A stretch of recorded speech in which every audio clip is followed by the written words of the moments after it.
it up and recycles it for parts. This is a normal, healthy process.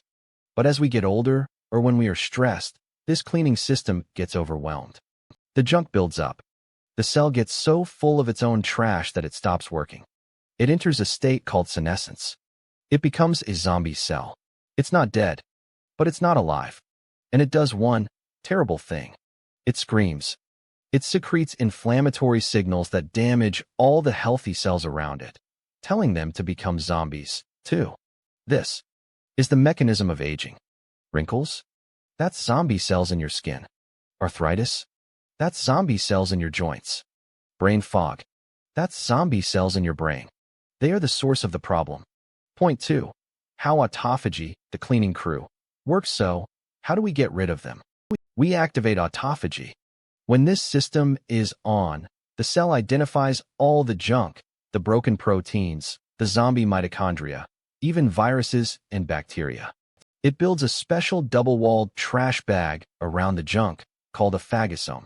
Visual: the animated trash bag forms around the junk.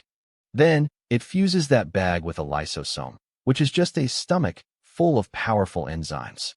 It melts the junk down into its basic building blocks, amino acids and fatty acids, and releases them back into the cell to be used as pristine, new material. It's not just trash removal. It's trash recycling. Autophagy is your body's ultimate anti-aging mechanism. It eats the junk that causes aging. So, why isn't it on all the time? Point 3. The on-off switch, mTOR. Here is the most important part.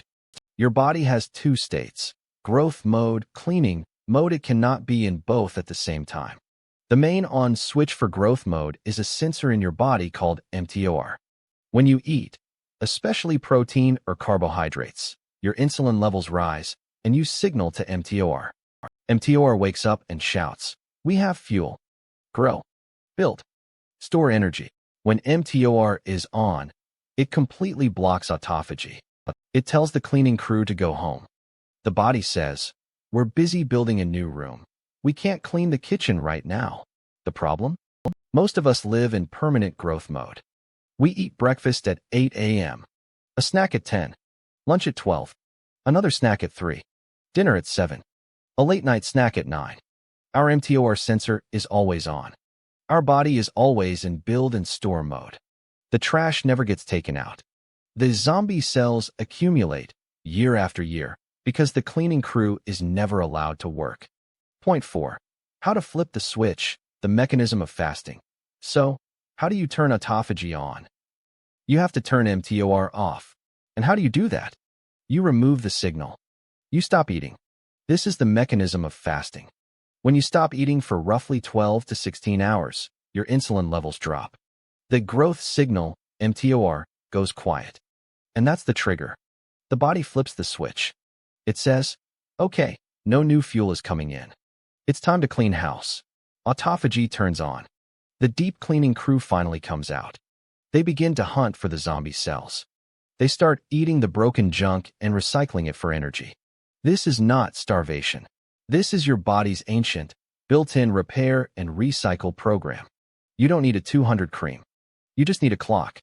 By simply timing your meals, for example, eating only between 12 p.m. and 8 p.m., you give your body a 16-hour cleaning window every single day.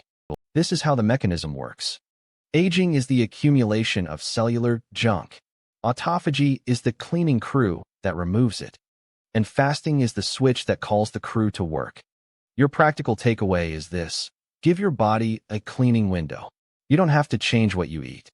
Just change when you eat. Try to create a 14 to 16-hour window every day where you are only drinking water. This isn't medical advice, and you should always talk to a doctor. But this is the science of how your body works. For centuries, we've looked for a fountain of youth to add to our lives.